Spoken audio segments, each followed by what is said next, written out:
Well, all good things must come to an end. The Dons lose their first game for the season against the Saints. Plenty to talk about tonight on the Don Pod. Hello, Nathan. Good evening. How are you? I'm good, thanks, Sammy. How are you? Better when we're doing this off a win, but Yeah, doesn't it's last not. It's still not forever. last year. No, it's not that levels just yet. Essendon 11-8-74, defeated by the St Kilda Saints 14-8-92. Incidentally, that is the highest score against St Kilda this year, if that's something we can cling on to. That's interesting. Goals for us: Shield, Perkins, Caldwell 2, Stringer, Parrish, Menzies, Martin, Langford at 1. There's a mouthful. Disposals: Parrish 35, Kelly 29, Martin 28, Mass 27. Plenty to talk about. Interesting game of football. If I could just get your initial take, Mr. Nathan. For me, it was frustrating, disappointing, and there were moments I saw a bit of last year creep back into us, and then there was moments of greatness and brilliance and a lot of positivity. So it was a very two-sided sort of emotional game for me. Like that first quarter, I was swearing, as you can imagine. Yeah. And a little bit of the last quarter, I was swearing. In the middle, I was okay. Well, I mean, it's a good sort of indicator for the game, really. It was very up and down, but at the end of the day, pretty level in a lot of areas. So, if you told me that we were three games 2-1 and we'd lost to the Saints by 18 points, that's our loss. I'd go, well, that's pretty good. Yeah, same. But it doesn't help when you watch the game and think, geez, we could have done that better, could have done that different. I think the point is there we were even in 5-10 minutes into the fourth quarter, and we lost. Well, they kicked 5, and we kicked a few at the end to make it look a bit better. Yeah, that was again, but it's all right. But that's all right. All right. Yeah. To illustrate the closeness, plus 16 disposals. That was 8 each of kicks and handballs. That's pretty much nothing. Down 4 on the inside 50s. Again, fairly negligible. We were plus 14 clearances. Interestingly, plus 2 centre clearances and plus 12 stoppage clearances, which is hilarious given the games we've been down in the stoppage clearances we've won, and now we've lost. Minus 3 contested ball. Down 8 marks, which was probably an area that did cost us. We don't have and that's key forwards. We're just short of tall. Short of tall. We're always bloody short of tall. We're short of tall who can mark. Yes, they had, I think, double did marks inside 50. I think it was 10-5. We were plus 8 on tackles and minus 5 on the tackles inside 50, which is probably another area that could have been, given we were plus 8 overall. And in that, a lot of their marks were taken by their smalls, because of the way they move the ball into their 50, whereas we're still sort of struggling with how to move into our 50 with any real sort of threat, I think, besides bombing it. Yeah. Which is not really ever going to work when you're missing your clearly best forward. Yeah. And there's nothing wrong with hitting a lead up forward. Like, seriously, if a few forwards can just run at the kicker, crazy things can happen. We'll get to one moment in particular on that. Yeah. I can guess it.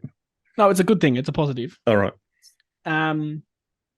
So obviously, we lost it at the start. First quarter, we were awful. Overall, they scored 11 goals from turnovers, 7 of which were from our defensive half. Yep. And Cal Wilkie 7 intercept marks, which it's too much. It's too much when you're kicking your ball inside 50. And I thought they were really shallow entries. It was always to that 40 out, which when they take that intercept mark, then they're one kick off the wing, and it's so easy then to transition it. Yeah, well, they had 9 scoring shots before we had any. Yep. And they were just up and about, and I thought, God, we have not come to play, and maybe this whole 150 thing we weren't prepared for. I don't know if it's a surprise to us or. We'll get to that. Actually. Yeah, and it just was, and Redmond gave away those 2 50s, and I thought, oh, what's he doing? And everything seemed wrong. That's the moment I thought we looked like the 20 team of 22 again. Yeah. Well, I mean, to illustrate that, so obviously we lost the first quarter quite badly. Yep. We won the second quarter. We lost the third quarter by a point, and we won the fourth quarter. So you just, take that. Oh, it was 15 minutes. of football lost us that game. So, well, if you take the 5 goals out of their score, like if it's if you one if you just break even for the first 10 minutes of a game, and then but that's not happened, of course. If so we'll go through sort of chronologically. Yep. And I do want to talk about their 150th celebration. It is relevant because we had ours 12 months ago. This isn't coming from a place of salt. I thought this before we lost. And we lost our 150th and we lose their 150th. See how nice. We're consistent. We're good, yeah. I don't want to be too critical, but I thought it was pretty embarrassing from the Saints. If you missed it, to sum up, it was when the Saints go marching in 4 times, but slightly different each time. Oh, by the way, here's Tony Lockett. Well, there was other players there, but but Lockett was the only one anyone cared about. And it was just, they had this live music, which was a great opportunity just to sing some songs and, a bit of energy. But instead, no one came through any smoke screens or anything. Yeah, no. 3 or 4 covers of their theme song. And that was it. And some fireworks. The fireworks were the highlight, but that could have been just because it was the end. I do hope that they were doing some more things like that weren't on camera, because the on-camera stuff was a bit, Well, no, what you saw was it.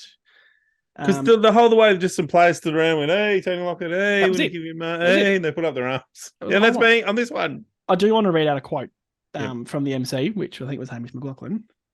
Oh, yeah, hey. Yeah, in hindsight, St Kilda, I know you won, but Essendon might not have been the best team to play. Other clubs may be defined by their premierships, but St Kilda are defined by their spirit. Really?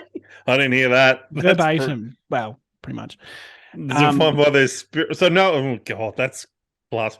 That's what happens when you have one premiership. Yeah, but even though, I know we had our 16 cups around the centre square, and we had a dark. Imagine if they brought out one.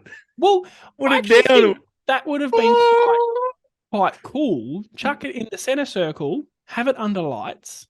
At least would have just one light, visually somewhat interesting. But instead, we have spirit. We don't need premierships. We've got spirit. I just thought it was a bit of a. They could have brought out Ross Lyon and he could have talked about the draw, because that's nearly a win. Thirsty Camel, he gave a plug in the post match, which I thought was hilarious. Anyway, I thought it was pretty awful, and obviously I'm biased, but at that point we hadn't lost, so that was purely just my sitting there observing opinion. I thought that's credit to Essendon, because we did it so much better. But maybe the team with 16 premierships wasn't the team to do it against, just the same. They could have done against Freo, Gold Coast, GWS, your caliber of team that you're similar with. That was a good dig. I really don't like St Kilda. I haven't for a long time. Top dig there, Sam. And we'll bash that a bit more later on. And then the game started, and I mean, at least our first quarter was the second most embarrassing part of all that. Yeah, that's right. A couple of moments to talk about, and I think this is a good opportunity to talk about Redmond in general. Now, I don't want to bash the guy. He's a very good player. He had one bad game. We're just going to talk about it and move on. 2 50-metre penalties. The one where he threw the ball back too hard was just beyond stupid. Just hand the ball back, Mace. That's all you have to do. It's a shot from the boundary. It's a fairly low percentage shot. Yep. He still had a chance of missing it from there. Yeah. The first one, although probably technically correct, I think is something that the AFL needs to look at. He's run around the side where there's a metre between the player with the ball and the boundary line. That is not a dangerous space. The player is never going to play on into that space. I think we just need to go, okay, he's run the right side of that, and he's allowed to man the mark. I know technically it's probably correct, but it just feels very harsh for that scenario. It's a tricky one, but you're right. I don't know what he should do, but he had a very bad game, and I think those things happen when you're having a bad game. Those decisions go your way. Other days he might not have, or something else would have happened. Well, he got pinged for 50 last week when it wasn't actually 50 as well. So he's had a rough trot, Mace. But just generally, I thought he was. I think maybe trying too hard to make up for it, perhaps. There were a couple of times when he just really beelined the contest and ran past everyone, and then St Kilda had 4 blokes running out the back. There was a lot of that. There was a lot of ball over the back. Guys? And I think that you mentioned this before, that BZT was really missed because structurally he was really important to us, because I felt like our structure broke down a lot. They got over the back, and they're a small side. That was probably part of their game plan of how they're going to, they're going to play. So, but that's when Redmonds and the McGraths and Ratio Fantasia, sorry. Jesus. Let's go back. Wrong player. Ridley was one I was. Yeah, Ridley was. So they've got to be aware of that, and they're senior players. They should be right. Where are we meant to be? Yep. And obviously Langford back there as well, just for the bit of extra height. But Langford, I'll give a rest. Oh, he's got a pass. Yeah. He's got a pass because he's not his role. And same with Massimo, because he's played like 10 games. Like they're still. Whereas the Ridleys, it's the Redmonds, it's the It's not. You may say Langford, and they're senior players that should be knowing where do we need to be, where I'm standing. Yeah, I think it's a bit almost counterintuitive to blame having no BZT when we've got Butler kicked 4 and Higgins kicked 4, but just that ability to contest in the air, I think. Whoever was on those two got outmarked 3 or 4, 5, 6 times. Yeah, definitely. And you just go, if you just had BZT, even Ridley could have done a bit more probably. There were just some really bad efforts. And I'm sure they were trying their hardest, but they just looked like they were poorly positioned and easily bumped or just in the wrong spot. And you're right, BZT's that third player over the top is really useful. Yeah, absolutely. I do think Redmond was probably a bit guilty of just trying too hard to get back into it. And, when you do that, sometimes you can go the opposite direction and you just have a complete shitter. I think you just had a bad game, and that's it happens. Okay. It's fine. It happens. Yeah, we move on. If it happens 3, 4, 5 times in a row, then we have a more we worry conversation. Yep. Symbolic of Redmond was, or symbolic of the whole first quarter, and maybe most of the rest of the game, it was just turnovers and basic skill errors. God. I think St Kilda's first goal came from a kick-in where Langford dropped a chest mark. Again, not criticising him directly, but that's what happened. Yep. The ball going through our legs, just an inability to do the basic things right. Handballs, tackles that broke. We'll get to that. No, it's okay. It's perfectly valid. But just the basic skill errors, which is what's been so nice the last 2 weeks. Because the basics have been done quite well, and that goes a long way to you winning games of football, particularly when you play lesser or equal sides.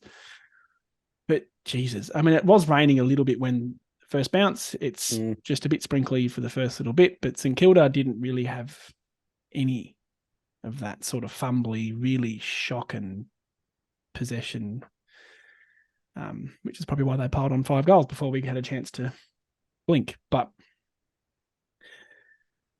that's not what we've seen the last 2 weeks. So again, happy to put it aside a little bit and go, okay, it was a shitful. And look, a lot of those ones were in the second and third quarter too, when we'd got back into the game, and we were sort of starting to pressure them back, especially late in that first quarter, and there were just really bad skill errors that could have turned into goals. And just really poor decisions, like I think touched on earlier, the really shallow entries into 50. Yeah. Just giving them that opportunity to rebound straight away. Am I allowed to mention a certain player now? Was that later on? You can do what you like. Well, we like some structure. Well, yeah, Heps is one we have to talk about, which we might as well now. That's totally. Well, I think for me, like last week, he played a pretty ordinary game and got, we'll call it dragged, but he was substituted. Yeah. What stood out, and he wasn't the only one in this, we just discussed. There were a lot of players that turned the ball over with that. Ridley kicked one across the ground that was just, was disgusting, and I think Massimo chopped one up too.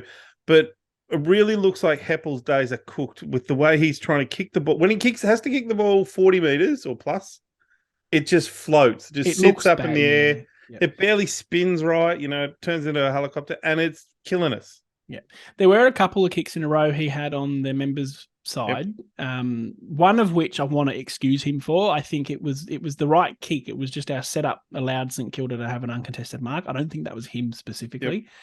But there are a couple of others where his kicks just went straight to a Saints player. Yep. And with barely an Essendon player within Kui. So, and again, I think the players looked around and went, "What's he doing?" And I think towards the end they stopped using him. Yeah, and he must know. You know, They he's have to. When they do the review, they do a review and they would review all your possessions, and they'll be sitting going, "Well, what was that? Yeah. What was that one? And what was that?" You know, like you go, last week we said he's allowed to have one bad game. Now it's two, and I think the pressure's rightfully on his spot. The problem is that there's the pressure might be on his spot, but it's who takes his spot. Yeah, and we'll cover that off. I think that's what's holding. Like, you know, we'll talk later about forward pressure from the VFL, but at the moment, there's no real midfield pressure from the VFL. I don't think. Well, no, because we're looking for wingers. Yeah, I mean, Hobbs would have been the obvious one. Hobbs didn't play VFL this week. He had a very good round one. I don't think, and I don't think Hobbs is a good winger either, to be honest. No, not necessarily, no. I think Hobbs is an in and under midfielder, which we don't really need at the moment, to be honest. I don't know how he gets into the team. No, but we might be able to throw the magnets around and put someone else on the wing. You know, there's options. But that's right. I think the option is if you to take Heppel out, you have to put Langford onto the wing, and then you have to find another either half-back, half-forward, wherever you're taking him from, which, you know, might be the option. Yeah. Because obviously I think Durham and Martin are the other two wingers. We're sort of playing three wingers from what I can work out. And Martin was very, very good.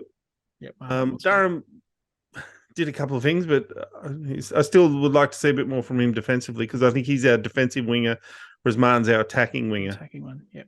And I don't want Heppel is just our bad winger. It's the other winger. I really liked Stuzz's game. I thought, again, there is a great hanger. Oh, that would have been phenomenal. There is something to be said for being at home versus being at the game. You have very different interpretations of what you see, and that's completely fine.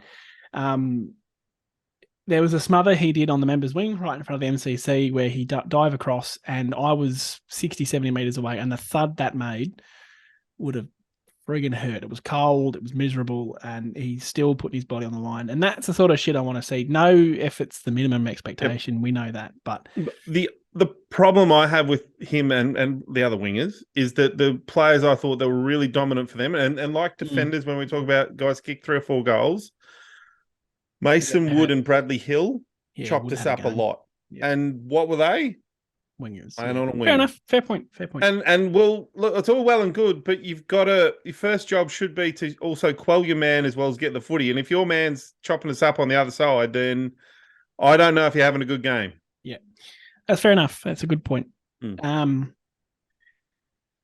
mentioned tackling earlier. Or lack of. Well, we tackle enough. Yeah. I think I'd noted down that there's a bit of a skill issue in how we tackle, and you mentioned that it's probably a strength thing. I reckon looking at our players, we look a lot smaller. Like you know, you look at the guys like Wood and that. Hill's always been thin, but a lot of their players are real thick set.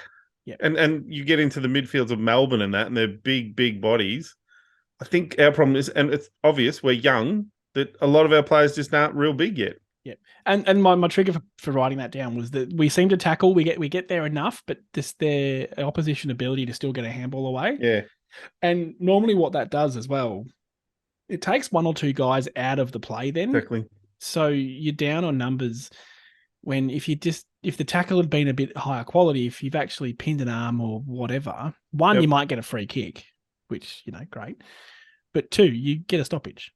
Well, this was a problem too. I think part of that and part of structure was that in the first quarter, I saw it a lot, less so in the other quarters, we were all going into the ball and probably, you know, part of that, because the St Kilda player wasn't getting tackled or the ball wasn't held in, the 3 Essendon midfielders or, you know, whoever was there were sucked in, the ball got spat out, and the St Kilda players had just they'd kept their width out of the contest, and then they had players around. They had absolute numbers. And I think that part of that is definitely because we can't tackle and pull them down or stop the ball at that stage, and that then we also shouldn't have that many players sucked into the contest. Yeah, too many players just go in thinking, "I'll try and get the ball." That was an issue last year, I thought, with the aerial contest. We got issue. Sucked in, had 4 up, none down. I think we sort of fixed that a little bit. But we saw bits of that again. But there was bits of that, but now it's around the contest. Yep. And it possibly does come from that. You know, maybe they're young and they're not quite as strong. Fair enough. It's a game of strength and it's a game of skill. That's you just lose your concentration and you think you see ball, get ball. You've got to know where I know I need to be. A little bit Oz kick, but yeah, I see your point. I do want to mention, for reference, I was level 2 behind the goals above our cheer squad. What's been so evident the last 2 weeks is our ability, particularly from the kick in, like a behind kick in our defensive half. They'll either find a target by foot and then handball out, or they'll just handball out. And they'll draw one handball, draw handball, and then they'll find really a 45 kick, generally 45 kick, or a kick down the wing that hits a target. Yep. We couldn't do that, and that was because of the setup St Kilda had. Yep. And they worked bloody hard defensively to stop us doing that. I think they mentioned, the commentators mentioned, which was fascinating, that I can't remember the number now. They mentioned 4 or 5 guys do like sub 7 minutes, or what, 2 Ks is it, or something? I'm not 6 sure. minutes is ridiculously good, apparently. Yeah. 7 minutes is still elite. Their work rate was incredible, and I think it's a little bit of credit to us that we were still so well in the game, even though we had to overcome that. Yep. But I think it's also a comment on St Kilda that I don't think they might maybe scrape into the 8, but I think they're going to give some of the higher teams some trouble. They defend really well. When they get all their players back, they're still missing a lot of good players. A lot of injuries. I think their setup was really good, and it's a credit to them, and I think it's also a credit to us a little bit that we were still able to score. As I said earlier, it was the highest score against St Kilda, which from 3 games, woohoo, but 52 and 41 previously, so 74, a couple of extra goals. But I don't think, for us, winning the first 2 games, we were like, this is fun. We're going to drop off eventually. Yep. I don't think they're going to have that drop. No. The other thing to that point too is that I think this another issue about that defensive sort of, and them, how they, us defending and them defending and all that sort of stuff comes down to their fitness of our half forwards. Like you look at Caldwell and Jones, who Jones plays a really important role, I think, with his ability to run, get up the ground, try and, create those out kicks where, we're stuck. Yep. And he gets up to those marking contests. Now, he didn't take a lot of those, but he gets there and brings the ball down. And then it's about our forwards running up and down the ground a lot, like up to defend, back to the other end, up to defend and back to the other end. Now, Perkins, there's a couple examples where he didn't go. He was on Windhager, I want to say, a few times, and I didn't see him go with him, and Windhager got the next kick up the ground. And I think that's part of an issue. Like Stringer, first came back, he chased a lot, actually, I thought, but he's still probably, that's something you've got to get a lot of him. And to be honest, I wasn't expecting much of him first game back. He's a bit slow usually into it. And I think with Caldwell also coming off an interrupted preseason, is that his ability to run up and down the ground probably is a bit impaired at the moment. So all I'm saying is that I think part of our defensive issues are that we're a couple of players short of being fully fit, and fitness is really important. It's probably why guys like Heppel's getting a game, because he can run up and down the ground. Problem is when he gets the ball, he butchers the shit out of it. Well, the thing, and with Heppel, that's why Hobbs probably won't come into the team, I don't think, because if he's got injuries, they want you got to play 2 or 3 games in the VFL, get all that right. Perfectly reasonable. I think there's something to be said, just back on Heppel, that Scott wants leaders in the team, and that's a large part of why he's there. So, if his kicking's not great, that's all right. Just be aware of it. Well, just don't chew off the kicks that you can't take. Yeah, that's right. Just try and kick a bit better, but don't go for the. Or just handball. Give the handball to Redmond or Ridley or whatever. Shepherd more. Let them kick. Like, there's options. If you really want him in the team because he offers so much as the on-field leader and his running capability, whatever, then we can work with it. But I agree. The other players also need to be aware that that's the case. But that can't go on forever. Absolutely not. But Heps is 31. Yeah, he's still not old. I mean, you look at Pendlebury's and guys like that. Breaking. More than Pendles. I think too, the other part for me is that in the Sardis will hopefully play some football towards the back end of the year, and we'll see a bit of him. If he can come into the side and take that wing role, then he's a real quality winger. That's what we need. That pure, beautiful kick of the footy, running, high level of athleticism and all that sort of stuff. That's going to be a big difference to us when we get him up again. And then there's guys like Cox. Cox and Reed. We don't know what's going on with them. Well, Cox is a massive unknown. Could Cox play on another wing, or could he? Is he a tall defender? Is he a tall forward? Is he a ruckman? Who knows? Move over Langford. There's another all-position freak in Unicorn. I like it. That'll stick. You mentioned Stringer. Again, this is probably the difference between watching it on TV versus being there. I didn't notice a lot of the chasing. I'm not looking for that either. Just the same. I thought he had one moment. Well, first of all, he's got the goal that he kicked was typical Stringer. Got the ball, got it to the boot, kicked a goal. Yep. Beauty. There was a moment third quarter, I think, where he took a mark. He's about 55 out. And he took the mark, and straight away body language was, I'm having a shot. It was that cocky swagger, which is fine. Yep, no problem. But mate, you're coming off a hamstring or a soft tissue injury. I'm not sure if it was a hamstring. Go with that. 55 out. And he had a shot. It fell about 1 meter short, just an easy through the goal for a rush behind. Like, that's the sort of shit I don't want to see from Jake. And yes, I'll forgive it because it's his first game back. And whatever, I don't mind that. But we need to be a selfless team, and I thought that was a bit on the selfish side. But that was one moment. That was one. If you think you can kick it, kick it. I don't like guys that like take the mark and then sort of kick to like 25, 30 out and just gets... 55 out, Jake. Like, it wasn't... He can kick those. Yeah, okay. All right. Let it go. That's fine. Don't you knock Stringer? I've got his jumper on. I'm bloody... Oh, so do I. You don't like it, though. I do. I love Jakey. That's why I got the bloody jumper. I just thought that moment was... True. Look, I didn't expect a lot from him first game back. By third or fourth game back, I expect him to kick in bags of 5. Yeah, right. No pressure. No bag. No pressure. We need to talk about Langford briefly. Mm-hmm. We had a question from a listener. Oh, we've got them? Yeah. Hello, listeners. 12 people here right now. Hello.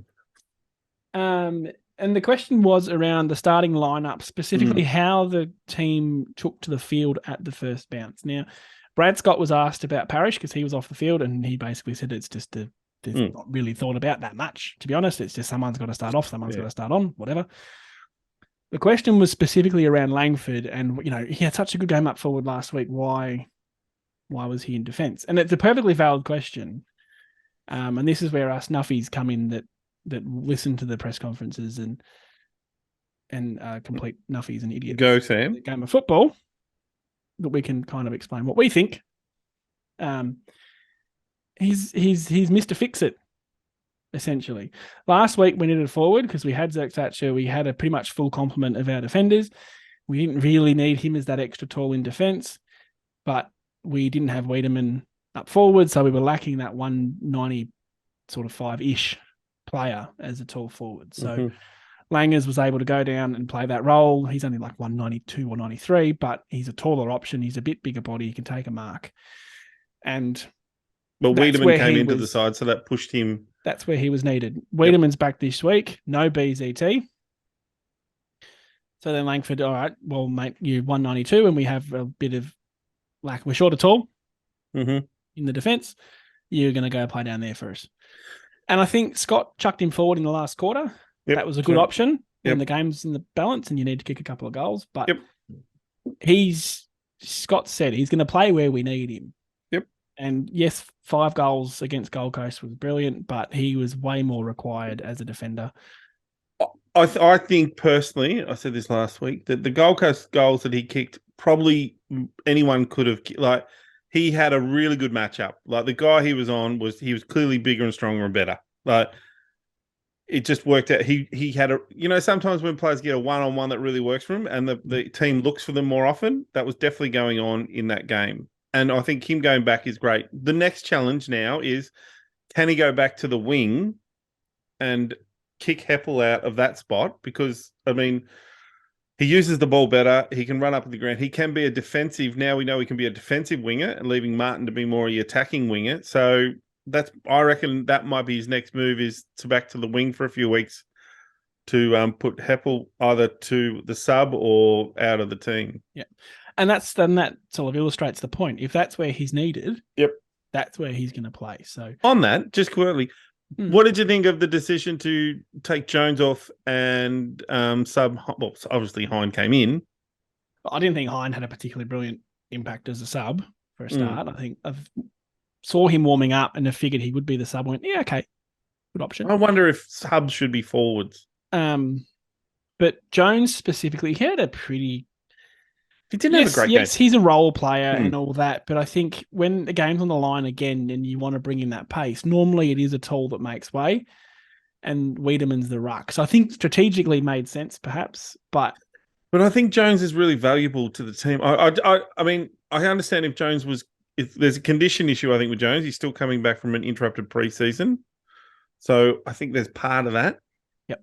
But I don't like seeing a mobile tall come off because I think they're really valuable, especially in last quarters when they can take marks and still get up the ground. And, they can be that guy that just no one else can jump and they can still stick their arms up and be taller. Yep. I think it's Lee Matthews says that they don't get any shorter. That's right. I do agree with that. Like, I would be more critical of the sub choice, more so than maybe Dragon Jones. Yeah, of having Hind as the sub. I think Guelphy's perfect. Guelphy was injured. He had a bit of hamstring soreness and couldn't be picked. That's maybe fine. It's a sub thing. But I think Guelph, that kind of player. What about Snelling then as an option as a sub? No, too slow, too one-dimensional. Okay, yep. I think Guelph offers a bit more in terms of he does have a defensive side. It might not be brilliant, but he's got a defensive side to him. Yep. Tackles and he can kick goals. Yep. But he wasn't available. So based on the game, I don't have any issue with taking Jones off, to be honest. I think it was perfectly reasonable. Yep, that's right. We need to talk about the fourth quarter because that's where it started going oh so bright. A couple of brilliant goals from Jai Caldwell. Oh, one on the right, then on the left. I can do it all. Just rubbing it in. And Langford done this. We'll get to that. And a snag from Langford with a beautiful heading assist from Stringer. That was hilarious. Classic, wasn't it? And we were looking like last week, fourth quarter, we ran over the top and a bit of confidence in that. Yep. And in fact, we're now level. We've been so shit all night pretty much. And now we're level. Great. And then no. And I rewatched the last quarter last night because what else do you do when you're ironing your work clothes? Yep. They went on a 5-goal run. Yep. The first two were direct from turnovers. Yep. The third was a free kick, which was largely from just pure indecision from Redmond. It wasn't, it was him not knowing what to do. And then the last two were turnovers. So 4 out of 5 of those run are turnovers. And it's just, and look, really shoot yourself in the foot. If we got back even and then they'd kicked the last 2 or 3 goals and won by 18 points, I would have went, geez, we've done really well. Pat yourselves on the bum, boys. You've done really well there to get it back from 5 goals to get even. And then they got the last 3. But the fact that we let them kick 5, I thought, and it was over. Yeah, and it's also like just control the game. If you concede 3 quick ones, get the ball, keep it for 2 minutes. Hold the ball. Take a bit of the sting out. All that sort. And I'm sure that's what they're being told. Yep. And the opposition have their own, style, whatever. But geez, it was heartbreaking to get back level and have such excitement that, oh shit, we're level, like we're in this, and then just 3 minutes later you're 4 goals down and wanting to die because St Kilda are one of the most arrogant football clubs I've ever come across. On that, I was nice to St Kilda before. If there's any Saints fans still listening, there's no Saints fans listening. They might want to enjoy now. There's a Don Pod. I'll listen to that podcast. I would listen to opposition supporters complain about us beating them, to be fair.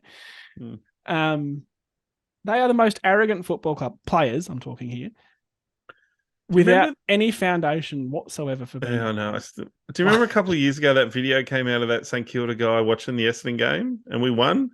And we'd been playing horrible football. You might have showed it to me. He was a St Kilda vlog. Yeah, podcaster. He's like, I'm going over to the footy. And he's playing us and we were crap at the time. We beat them and it was hilarious. And opposition fans would take joy in watching that. And that's fine. It's part of the gig. Couple of moments. And it is just me being salty, but I find it so frustrating that Conforti, his name is, kicked a goal from a 50-meter penalty, and first quarter, he's finger wiggling to the crowd, and the Essendon cheer squad. I'm like, bro, it's the first quarter. Like, just keep a lid on it, mate. You don't like enthusiasm in goals in your first half, do you? Not celebrating to the crowd. No, just high fives. Everyone go back to your mark. Like, I don't know. I don't like it personally. And the last time that happened, the things I'm learning about you was Anzac Day last year, and I know. And I said, you better want to stand up now, and he did. Fair play. 4 or 5, didn't he? So I'll hold my hands up. Yeah, that's fine. Conforti, I don't think touched the ball again. Oh, he did, but yeah, he didn't do maybe much. once or twice, but he didn't kick Mm. goal. All the collar shit, which I think might have been directed at Caldwell, and if it was, fair play. But just like, mate, you're beating a team that probably should be bottom 7 or 8. Like, we're not brilliant. I still don't like to lose, but yeah, do we play him again? I have no idea. I don't think so. There's a little part of me that hopes we do, because I reckon we'll be up for it. There was another moment which probably warrants more discussion than just bashing them for being a bit cocky. Mass had a good game, used the ball really well, hit Mar. This is the moment I wanted to talk about earlier.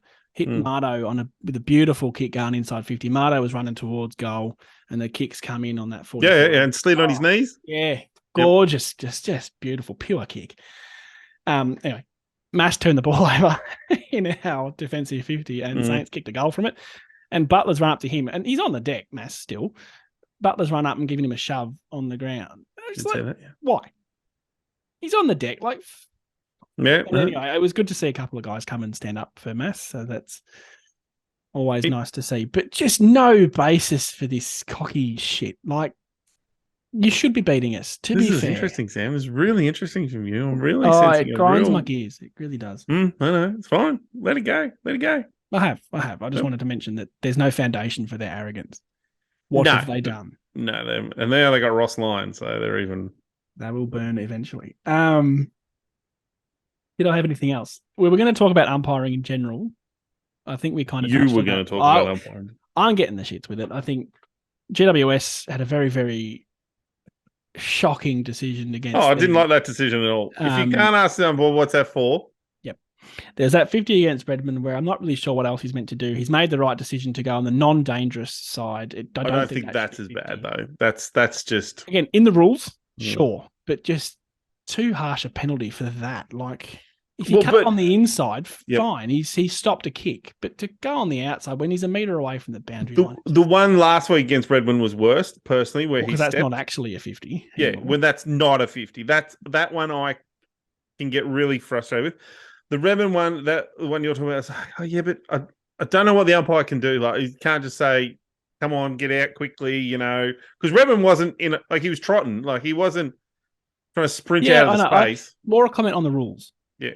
I don't think that needs to be 50. For the sake of the game, I don't think that needs to be 50. He hasn't done anything to affect the play. He hasn't prevented anything. But that's not a rule. That's an umpire interpretation where he should be like, I'll let that go because that's not affecting anything. I'll just let him slide to the mark. There was a couple moments where all 4 umpires somehow still got caught on the blind side of the contest, and I thought that's the whole point of the 4th umpire was. They're still learning, Sam. And I'm pretty sure that was actually our guy who dropped the ball then, and it should have been a free kick to St Kilda. I can't remember. It's just poor, and it's frustrating to watch. So AFL, it's not the umpires, it's the rules. Fully accept that. Just needs to be a bit better. Votes. I'm going to let you go first again because I'm too chicken. That's fair enough. I've written mine down. I'm not going to change mine. So I've got 3 players. Kelly, Shield, and Draper. I'll give you their order in a second. Okay. We'll just see how I did that. Ooh, Kelly, Shield, and Draper. Interesting. Shield. Okay. Draper. And I'm hoping it's in that order. It's close to that order. Okay. So I wanted to mention Kelly. The reason I wanted to give him a lot of votes is for his run. All through the night, he ran from behind. He really tried to give something. And that's usually a Redmond role. And I don't know if because he realised Redmond was having a bad day, I'll do it today. Yep. The knock on that is that we brought him to the club to have, and this is stupid, I know. We've brought him to the club to stop small forwards kicking goals. That's what they all told us. He's really good at keeping, one of our big problems last year was we had small, if you look at our game, St Kilda, blah, blah, blah, and all this sort of, okay. But we still had small players kick 3 or 4 goals against it. So I'm not quite sure, but I really loved what he was trying to do. Yeah, okay. So is that your 3? It's not about individuals, it's about a team. So I know this makes no sense, but I'm doing it. Was that your 3? Yeah. Okay, 2? 2, Draper. Okay. I wanted to give Draper, look, he played against, I think, one of the better ruckmen in the competition. And I think he gave it to him the whole game. And not just the hit-outs, which were pretty much even. I think like 27 apiece. Mm-hmm. It was around the ground. He tried to get forward. He did it all by himself. Like basically Welderman was the other ruckman, and a bit like Marshall was the only real ruckman for them. But I thought he did a really, really good job, and I just wanted to give that a shout out. And the one is to Shield. And no D, Shield, yep. Because, like, I've been critical of him at stages, but the fact that he's kicked 2 goals in the last 2 games, so 4 goals in the last, you know what I mean? Yeah, 2 in each of the last 2. Thank you. And that poise he showed in that the first or second quarter when he stepped around. That was beautiful, wasn't it? Oh, I haven't seen that from him for a long time. And that's the biggest weapon he's got. GWS days when he used to do that stuff regularly, and the reason why I loved why he was coming to the club, and I was like, oh, he's good. But it's been a while since I've watched him. No, I'll step around another one. Hey, well, I think that was the thing, is he did it once, and I'm like, oh, and then he did it again, and then it's like, right, shoot. If you do that, you can shoot. I don't care where you are on the ground. That bloody shot. I don't care. And I just thought his game was good. And I thought, look, Parrish was really good too. Don't steal my thunder. You've had your 3. Oh, sorry. I just wanted to throw a few out there. Go. I mean, I go 3 to Mardo. I thought hit the scoreboard. Martin. Yeah. Hit the scoreboard, plenty of ball. Was really used the ball well in a team that really struggled with that particular facet of the game, and seemed to be everywhere. Yep. He just seemed to get a lot of footy. 2 to Parrish, can't ignore 35 touches and a goal. I mean, I know the goal was late, but he really is the engine in that midfield as well as Merritt. And he's not doing that little sheepdog and stuff that people used to bag him for. No, he never did, to be fair. I know you're right, but I just wanted to. He's always in the top 2 or 3 of meters gained too, which is, I know that's a midfielder's job, but a lot of them don't do it. No. And I gave 1 to Caldwell. I thought maybe first 3 quarters, I didn't really notice him, but that last quarter was to drag your team up like that is. I think yours is a bit obscure, to be completely honest, but that's fine. We can be different. That's totally okay. It's cause for discussion. Normally, I don't like 1 quarter efforts, but I think he went really, really, really above and beyond in that last quarter. Kelly thing, aren't you? To bring us back in the game. Like it was. You give it a knock as well as giving a pop. Yeah, a little bit. Freakish goals. Any too. comments from the peoples about the 3-2-1s and who they thought should have gone? Well, we need to give them a bit of a chance to get in there. I will do socials just quickly. So if you do want to give your 3-2-1 live, get them in. Sammy Ralph is here, and he is our first winner of the signed jumpers. Just by the way, throw that out there. They're in the post today. Yeah, well done, Sam. No relation. No, that's not how it works. Check it. That's unexpected. So he appreciated the shade thrown at St Kilda earlier, if you missed it. There's a couple from Sam. I'll get to them. Murray has asked any news on Guelphy. Could have used him in the team. I think the only news was there was a minor hamstring, not even injury. It was just a bit of soreness. So he won't play for a week or two. Like, surely he can't. I don't imagine he'd be out for too long. You can't. You'd have to play a VFL game or something, though, wouldn't he? You can't. Sub or VFL, you'd think, yeah. Yeah, fair enough. Sam again, Heppel, sad to say, but he looks like he's down on confidence. Yeah, that'll happen when you have 15 shit kicks in a row. Sorry. When you've realised you're 30 years into your football career and actually you might be right-footed. Probably played for the... I've been using the wrong foot all this time. I'm not actually meant to use my left. I'm not actually meant to kick. I'm just meant to handball. Melinda Fisher, he says, agree on Heppel, which was essentially what we were just talking about. Sam again, Mason Wood was fitter and better in the air. This is in the wingers discussion. Hill was just faster. Yep, fair enough. Although I did thoroughly enjoy Davey Jr. running him down. And the really impressive part of that was he was chasing him before he got the football. Yeah. It wasn't a reactive thing. It was you're going to get the football and I'm going to friggin' tackle you. And the smile he came up with when he had him. Yeah. Gotcha. Love that. I'm sure he knows him. Enjoy your footy, Junior. That's great. Yep. Graham, I'll come back to your comment because that's a nice little segue into what I'm about to talk to next. On you, Graham. Good segueing. Sam again. He's nothing if not consistent. Too many Sams. Too many. It's the same bloke all the time. 6 minutes. This is about your 2K time trial that you mentioned earlier. 6 minutes is top level. Nick Cox ran 6:08 and 1 hour 2 kilometre in the first year. Yeah, so they mentioned that St Kilda's got a few guys that can run between that 6 and 7 minute mark, and that's Whereas you think Nick Cox is a great example. That's why he made a winger for us, because the ability to get back up and down the ground and defend, and then and that helps with team defense. If guys can get up and down the ground, spread each way, and that's probably what we're lacking a little bit of at the moment. Yeah, absolutely. Sam also commented on Langford's what we're talking about with his role in the team, that he's also a great leader. It's fair enough. He seems like a quiet kind of guy, but yeah, I've never seen. You can be quiet and be a leader. You lead by example. Well, Merritt's an example of that. Yep. And he also says it's the first time they've beaten us for points in 3 years. Oh, really? Given how poor we've been, that hurts.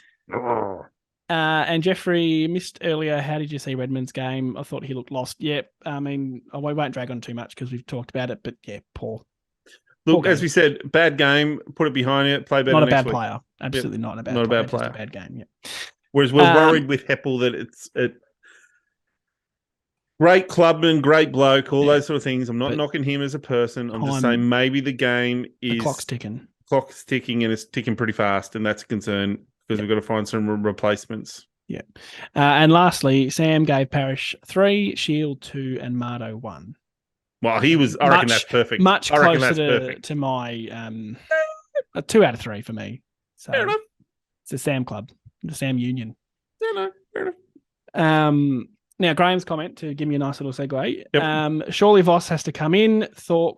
Thoughts, particularly given how strong a tackle he is. So, we are going to talk about the VFL now. I did watch a bit of the VFL. I watched the third and a little bit of the fourth quarter, and he's a nasty prick, and I don't mind him. Need a bit of that in your team. He did a few things. He did this one-hand pickup that was like he just went down and picked, came up from underneath. Quickly followed by a fend-off? Yeah. If I'm not mistaken. Yep. He's just, and there was a tackle. He tackled one of their, and he looked like he hurt them. Yeah. Like one of those guys. And he's only 19. Like, this is the thing that I have to. He's 194 centimeters, 80-something kilos, and 19. I'm like, ooh. You talk about banging the door down. I don't think we've ever had anyone, not that I can remember, in the VFL performing that well. Not the last 5 years. How can he not play? And his numbers, I did have a look. I'll give you some stats there. You look that up. I'm going to just briefly touch on Rhett Montgomery, who we picked up as He came from South Australia, didn't he? Pick, or was that a rookie draft? One of them. 21 touches in each of his first 2 games. Very solid. Snelling, 18 touches and a behind on his return. Hobbs didn't play. They kept him off, which was fair enough. I'll tell you who looked good. The guy from Geelong. Narkle? Yeah. I touched on him last week. He's VFL listed, but I would not be surprised to see him as a mid-season pickup. Well, is any club looking for he looked really good, and he was playing pure midfielder, which I reckon he would have not got at Geelong. No, because absolutely not. And hilarious. Like, I was a bit upset about Essendon's loss, but you know what really cheered me up? Geelong was barracking my little heart out for Gold Coast on Sunday, going, "Come on, you good things." Yeah. Geez, that Lukosius is a good kick of the footy. Yeah. If he'd rocked up for 4 quarters against us, they might. Cliff has arrived, and everyone, it's stopping. I found out today, and keep in mind, in 2007, I was about 13, so I didn't really give a shit. The Cats were 0-6 in 2007 and won the flag. Allegedly. Yeah, no, it's not happening this year. I have not fact-checked that, but that's what I'm told. No, I love it. That'd be surely the only club ever to do that. I can't believe that. Apparently Bomber was about to be sacked. Anyway, Hines didn't play either in the VFL because he was sub. Yep, remember. Hit me with some stats on Mr. Hobbs, please. Not Mr. Hobbs. Mr. Voss. Voss, and I've written down Hobbs. That's my fault. That's fair enough. So the game on the weekend, he kicked 4-2. The week before, he kicked 5. In the last game of last year, he kicked 2-1. Then zip, 2-zip, 2-1, 4-1. So in the last 7 games, he's had 2 bags of 4, a bag of 5, and 3 twos. Now the question, and I'm all for him coming into the team. The question is, who goes out? I don't care. Because his role that he plays is more like a Jake Stringer role. Like, it's the big, strong, can take a mark, but not. He's not the Jones. He's not going to be up on the wing taking marks. That's not. I haven't seen him do that in the VFL. As I said, he's 194, I reckon. So he's a big boy, but I don't know who he comes, like, who goes out and the way you'd have to do is you'd have to push like a Caldwell more into the midfield and push a Shield out to the wing, like something like that. I think that's that thing. He's 194 for what it's worth. That's a good size. I have a new setup. If that looked really awkward for me typing, it's because it was. 194. I don't think it's a case of who comes out. I don't think there's a straight swap. I think it might be more of a conversation. Is can he replace Heppel? Can we swing the magnets around to try and cover Heppel in a different way, and then have Voss play the role he's clearly playing so well in the VFL? You've got a reward form. Yep, 100%. And if we'd won comfortably, then I think there's a thing about maybe you don't have to change. But I think when you lose, you got a guy banging the door down with more than just 1 or 2 games of form. Yeah. Well, 9 goals in the first 2 games of VFLs. He's leading the Coleman in the VFL. Coleman? What is the VFL goal? That's a great question. I don't know. He's kicked more goals than any of our forwards in his first 2 games, obviously. Correct. But as I said, I think definitely comes in. It's about team structure and how that works, because you can't just plonk him in there and take out a Jones, because that might be worse for the team, because what Jones does with the running up and down the ground sort of stuff might affect. And you still need that out and out tall. Like Jones is pushing that 2 meters. You need that. And you need Wiedemann to not be doing that, because he's got to go in a ruck. So you can't. We did get away with Phillips, Wiedemann, and Jones in the first round. So, it's not too outrageous to say that he could play in that forward line still, and we're not too tall. But that's who's come in. But Stringer's come in. Stringer's come in. There's that extra 190 body, which makes it a bit harder. But yes, and he's not going to go back to the VFL. He's not going to, and he's not going to play midfield, or he's not. I think his days of that are not gone, but he's certainly playing it less. I think his role is going to be as a forward, not. I think that they would see him as a forward for the next year or 2, because he's really valuable there. Is he just? And rotation? I don't think it's a Menzie or a Davey that comes out.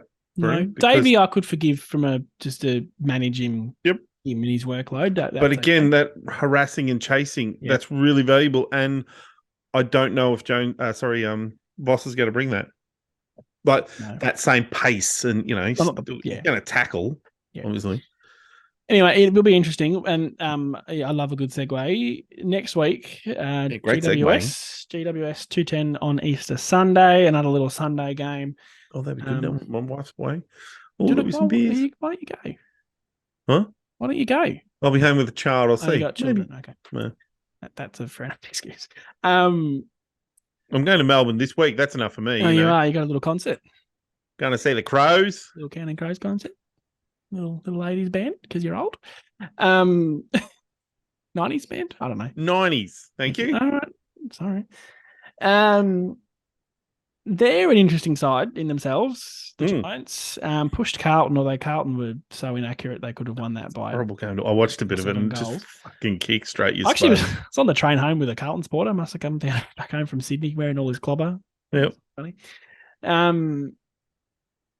They've been. I haven't actually watched any of them directly, but good in patches, really good in patches, and then quite poor in patches. So they've got a very good midfield. Green and Kelly and what's his name? Caniglio. Playing really good football. That Green is, and then their forward, Small Green. He was very quiet against Carlton, but he's kicked, I think, 3 or 4 in the first 2 games. So he's small forwards after the St Kilda game. He's going to be a threat to us because he is a superstar, absolute superstar. Yeah, absolutely. They're not an overly tall. It was Jesse Hogan, and Hogan hurt us last year when we lost to him. He's a good player. Yeah, he's. But it'll be a contested ball battle because that's what they're all about. They're a bit like us, I think, from what I've watched, is that they're trying to play that real win the contested ball, get the ball out and run and gun, just carry and kick and carry and kick. Yeah.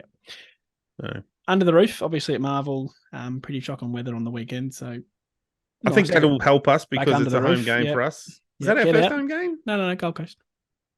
Oh, yeah. Gold Coast. Sorry. It's a good matchup, and I think Hawthorn, a step below where we are. Gold Coast, I would have said maybe around the mark. I'd say even. I'd say GWS are also probably around that Does mark. this mean we can beat Geelong? Right now, sure. Give it 3 or 4 weeks until we play them, and that might change. Just like to go back 12 months ago when they flogged us by 60 odd points in that first. It's worth noting, after Giants, we play Melbourne, Collingwood, Geelong. Yes, Geelong's not quite as scary now as they might have been 3 weeks ago. But Melbourne are very scary. So are Collingwood. Mm-hmm. Especially on Anzac Day. We don't want to get embarrassed too hard. There could be a little bit of embarrassment there. A little bit of a bloodbath.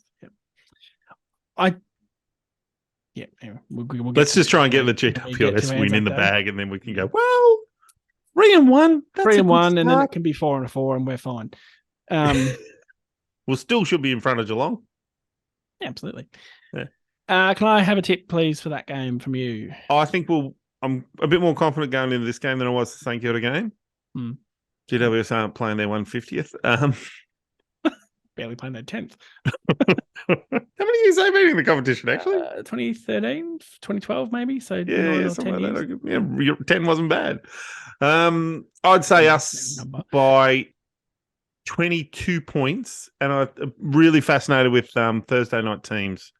See if Heppel's given another life, which I could see happening, but I'd love it if it didn't. And we'll see if Vossi gets to. I think after a loss, Voss would be a nice little, oh, shit, he's playing like that. It's a real point of interest for a lot of Essendon fans to go, this kid's got something, and we love that. And even Davey still, the crowd rises when he gets near the ball. So when you expect to be around where we are, you take a lot of joy in that sort of stuff. From the young kids. Well, a bit like, I don't know, if the Melbourne game, I watched a bit of that too, and they had a young kid, Van Rooyen. Yeah, I know who you mean. And he played quite well too, I must say. Big kid. Played sort of a ruck, tall forward role. And I was like, well, that's what that youth can bring in. Extreme Jones downside. Did you see Jones for the Bulldogs too? He was another kid playing his first game, and he was very enthusiastic. Well, that's what you want from your youth. At the end, they had this where they all were walking off the ground. He's still on the other side, taking photos, high-fiving people all by himself. And the rest of the teams, they go, come over here. Come over here. Real Sammy Draper energy. Yeah. He's like, no. He did a lap of honour after that Hawthorn game. He's an excellent man. Yeah, so I think... Were there any injuries from this game for us? I mean, Davey went off with the blood rule late. The Setterfield did something to his finger. Injured, but I don't think it was anything. Brad Scott said clean bill of health, so that's what we roll with for now. Well, we've been BZT obviously with his ankle, and Wiedemann has he was more during the week. We've copped our shit luck with Wright. I think that was the right hurting one.